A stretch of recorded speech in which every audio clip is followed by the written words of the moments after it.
મતદાનની તારીખ 7મી મે નજીક આવી રહી છે અને સુરત લોકસભાની સીટ બિનહરીફ થઈ ચૂકી છે.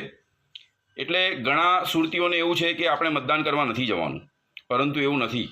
સુરતનો ઘણો વિસ્તાર કે જે નવસારી લોકસભામાં આવે છે, જેમ કે Limbayat, Sachin, Bhathena, Udhna, Khatodara colony, Majura, Athwa gate, city light, ગોળદો road, Parvat Patiya, Godadara, Dindoli, Pandesara, Bhestan, Bhatar, Althan, Vesu, VIP road, Dumas, Hazira, Pal, Ichchhapor અને ટેક્સટાઇલ માર્કેટ જેવા વિસ્તારોના લોકોએ મતદાન કરવા અચૂક જવાનું છે.